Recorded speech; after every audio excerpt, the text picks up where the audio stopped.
सर्वमंगलमांगल्ये शिवे सर्वार्थसाधिके शरण्ये त्र्यंबके गौरी नारायणी नमोस्तुते। हर हर महादेव। सभी को हिंदू धर्म में शारदीय नवरात्रि में कलश स्थापना का विशेष महत्व होता है। इसीलिए सभी लोग नवरात्रि के पहले दिन कलश स्थापना से ही पूजा की शुरुआत करते हैं। ऐसी मान्यता है कि कलश में देवी माँ दुर्गा का वास माना जाता है और इसे पूरे नवरात्रि के दौरान पूजा जाता है। कलश स्थापना के लिए शुभ मुहूर्त का विशेष महत्व होता है, क्योंकि बिना कलश स्थापना के पूजा पूरी नहीं मानी जाती है और न ही पूजा का पूर्ण फल मिलता है। नवरात्रि शुरू होने के पहले दिन ही सुबह के समय शुभ मुहूर्त में कलश स्थापित किया जाता है। कलश स्थापना का शुभ मुहूर्त पंचांग के अनुसार इस साल अश्विन माह के शुक्ल पक्ष की प्रतिपदा तिथि 3 अक्टूबर को 12:18 पर शुरू होगी। यह तिथि 4 अक्टूबर के सुबह 2:58 तक मान्य रहेगी। ऐसे में उदया तिथि के अनुसार इस साल शारदीय नवरात्रि का प्रारंभ 3 अक्टूबर दिन गुरुवार से होगा। शारदीय नवरात्रि के पहले दिन कलश स्थापना करने के लिए 2 शुभ मुहूर्त बन रहे हैं। कलश स्थापना के लिए पहला शुभ मुहूर्त सुबह 6:15 से 7:22 तक है और घट स्थापना के लिए आपको 1 घंटा 6 मिनट का समय मिलेगा। इसके अलावा दोपहर में भी कलश स्थापना का मुहूर्त अभिजीत मुहूर्त में है। यह सबसे अच्छा समय माना जाता है।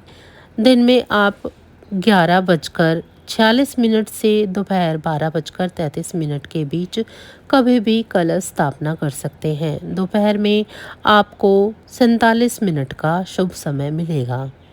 कलश स्थापना के लिए एक साफ और पवित्र स्थान का चुनाव करें और यह स्थान पूर्व या उत्तर दिशा में होना चाहिए। कलश स्थापना के समय घड़े में चावल, गेहूँ, जौ, मूंग, चना, सिक्के, कुछ पत्ते, गंगाजल, नारियल, कुमकुम, रोली डालें और उसके ऊपर नारियल रखें। घड़े के मुंह पर मोली बांधें और कुमकुम से तिलक लगाएं और घड़े को एक चौकी पर स्थापित करें। कलश को रोली और चावल से अष्टदल कमल बनाकर सजाएं। देवी माँ के मंत्रों का जाप करें और कलश में जल चढ़ाएं और धूप दीप करें। नवरात्रि के पहले दिन कलश स्थापना के समय शुद्ध रहें। कलश स्थापना के दौरान मन में कोई भी नकारात्मक भाव नहीं होने चाहिए। पूरे नवरात्रि के दौरान कलश की विधि विधान से पूजा करें। शारदीय नवरात्रि के दिन नवमी तिथि पर पूजा कर कलश का विसर्जन करें। कलश में देवी माँ दुर्गा का वास माना जाता है। कलश स्थापना करने से लोगों का मन शांत होता है और आत्मविश्वास में बढ़ोतरी होती है। कलश स्थापना से सभी मनोकामनाएं पूरी होती हैं और दुर्गा माता का घर परिवार के लोगों को सदा आशीर्वाद बना रहता है। इसके अलावा कलश स्थापना से घर में सकारात्मक ऊर्जा का संचार होता है। कलश स्थापना की विधि और नियम अलग अलग क्षेत्रों में थोड़े बहुत अलग अलग हो सकते हैं। नवरात्रि का त्यौहार साल में 4 बार मनाया जाता है, जिसमें 2 प्रत्यक्ष और 2 अप्रत्यक्ष नवरात्रि होते हैं। हिंदू पंचांग के अनुसार अश्विन मास में पड़ने वाली नवरात्रि को शारदीय नवरात्रि कहा जाता है। शारदीय नवरात्रि प्रत्यक्ष नवरात्रि है। इस साल शारदीय नवरात्रि 3 अक्टूबर 2024 गुरुवार से प्रारंभ हो रही है। नवरात्रि में माँ दुर्गा के आगमन व प्रस्थान की सवारी का विशेष महत्व होता है। माँ दुर्गा का आगमन इस साल पालकी पर हो रहा है, जिसे शुभ नहीं माना जा रहा है। नवरात्रि का पावन पर्व माँ दुर्गा की उपासना के लिए खास होता है। नवरात्रि में माता रानी के आगमन व प्रस्थान की सवारी का जनमानस पर प्रभाव पड़ता है। 3 अक्टूबर 2024 गुरुवार को मां भगवती का आगमन पालकी पर हो रहा है। मां दुर्गा का पृथ्वी पर पालकी पर आना शुभ नहीं माना गया है। यह किसी बड़े रोग के फैलने का संकेत देता है। आर्थिक उतार चढ़ाव आने की आशंका रहती है। कोई नया रोग जनमानस के लिए खतरनाक हो सकता है। कुल मिलाकर मां दुर्गा के आगमन की सवारी जनमानस के लिए शुभ नहीं रहने वाली है। नवरात्रि का पहला दिन 3 अक्टूबर को है और 12 अक्टूबर को दशहरा या विजयादशमी का पर्व मनाया जाएगा। नवरात्रि के पहले दिन घट स्थापना या कलश स्थापना का विधान है। नवरात्रि के 9 दिनों माँ दुर्गा के अलग अलग स्वरूपों की पूजा की जाती है। श्री दुर्गा पूजा विशेष रूप से देश भर में 2 बार नवरात्रों में की जाती है। अश्विन शुक्ल प्रतिपदा को जो नवरात्र प्रारंभ होते हैं उन्हें शारदीय नवरात्र कहते हैं। चैत्र शुक्ल प्रतिपदा से आरंभ होने वाले नवरात्र को वार्षिक नवरात्र कहते हैं। माँ दुर्गा के साधक भक्त को स्नान आदि से शुद्ध होकर स्वच्छ वस्त्र पहनकर मंडप में श्री दुर्गा की मूर्ति अथवा चित्र स्थापित करना चाहिए। मूर्ति के दाहिने और कलश की स्थापना करनी चाहिए। कलश के ठीक सामने जौ बोने चाहिए। मंडप के पूर्व कोण में दीपक की स्थापना करें। गणपति की पूजा से आरंभ करके सभी देवी देवताओं की पूजा के बाद जगदम्बा की पूजा करें। भस्म, चंदन, रोली आदि का टीका मस्तक पर लगाकर ही पूजा आरंभ करनी चाहिए। नवदुर्गा की प्रार्थना करके सबसे पहले कवच पाठ करके फिर अगला और कीलक का, इसके बाद रात्रि सूतक का पाठ करें। इनका पाठ कर लेने पर सप्तशती का पाठ आरंभ करें। श्री दुर्गा सप्तशती 13 अध्यायों में वर्णित है। 13 अध्यायों में माँ भगवती के 3 चरित्र दिए गए हैं। प्रथम चरित्र ऋग्वेद स्वरूप है। पहले अध्याय में मधु व कटब नाम 2 शक्तिशाली राक्षसों का वर्णन किया गया है।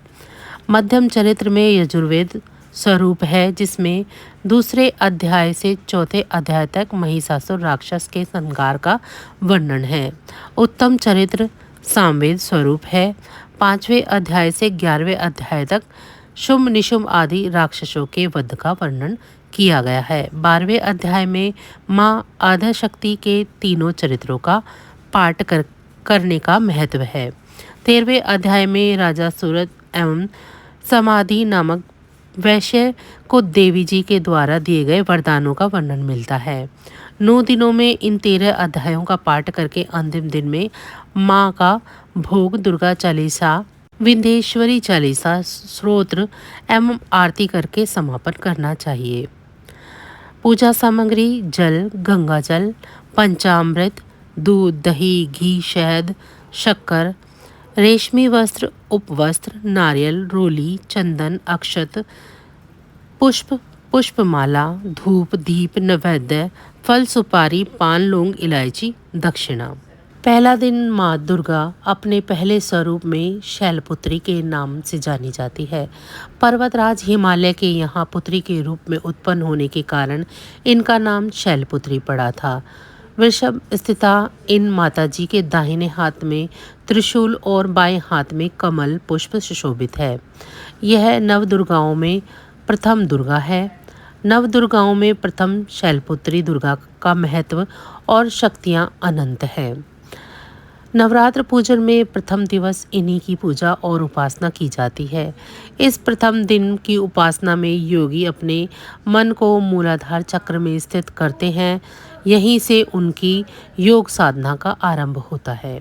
नवरात्रि में दुर्गा पूजा के अवसर पर दुर्गा देवी के 9 रूपों की पूजा उपासना बहुत ही विधि विधान से की जाती है। इन रूपों के पीछे तात्विक अवधारणाओं का परिज्ञान धार्मिक, सांस्कृतिक और सामाजिक विकास के लिए आवश्यक है। आइए जानते हैं माँ शैलपुत्री के बारे में। माँ दुर्गा को सर्वप्रथम शैलपुत्री के रूप में पूजा जाता है। हिमालय के वहाँ पुत्री के रूप में जन्म लेने के कारण उनका नामकरण हुआ शैलपुत्री। इनका वाहन वृषभ है, इसीलिए यह देवी वृषारूढ़ा के नाम से भी जानी जाती है। इस देवी ने दाएं हाथ में त्रिशूल धारण कर रखा है और बाएं हाथ में कमल सुशोभित है। यही देवी प्रथम दुर्गा है। यही सती के नाम से जानी जाती है। उनकी एक मार्मिक कहानी है। एक बार जब प्रजापति ने यज्ञ किया तो उसमें सारे देवताओं को निमंत्रण दिया, भगवान शंकर को नहीं बुलाया गया। सती यज्ञ में जाने के लिए व्याकुल हो उठी। शंकर जी ने कहा कि सारे देवताओं को निमंत्रण किया गया है, उन्हें नहीं। ऐसे में वहां जाना उचित नहीं होगा। सती का प्रबल आग्रह देखकर शिवजी ने उन्हें यज्ञ में जाने की अनुमति दे दी। सती जब घर पहुंची तो सिर्फ माँ ने ही उन्हें स्नेह दिया। बहनों की बातों में व्यंग और उपहास के भाव थे। भगवान शंकर के प्रति तिरस्कार का भाव था। दक्ष ने भी उनके प्रति अपमानजनक वचन कहे। इससे सती को कलेश पहुंचा। वे अपने पति का यह अपमान न सह सकी और योगाग्नि के द्वारा अपने को जलाकर भस्म कर दिया। इस दारुण दुखद से व्यथित होकर भगवान शंकर ने उस यज्ञ का विध्वंस कर दिया। यही सती अगले जन्म में शैलराज हिमालय की पुत्री के रूप में जन्मी और शैलपुत्री कहलाई। पार्वती और हेमवती भी इसी देवी के अन्य नाम हैं। शैलपुत्री का विवाह भी भगवान शंकर से हुआ। शैलपुत्री शिवजी की अर्धांगिनी बनी। इनका महत्व और शक्ति अनंत है। तो बस आज की जानकारी इतनी ही थी। फिर मिलेंगे हम आपको ऐसी ही किसी अन्य जानकारी के साथ अगली वीडियो में। तब तक अगर आपको मेरी ये जानकारी अच्छी लगी है तो वीडियो को लाइक करें। चैनल को अभी तक सब्सक्राइब नहीं किया है तो चैनल को सब्सक्राइब कर लें और कमेंट बॉक्स में जय माँ दुर्गा ज़रूर लिखें। इसी के साथ माँ दुर्गा की कृपा दृष्टि आप सभी पर सदैव बनी रहे। आप सभी का बहुत बहुत धन्यवाद।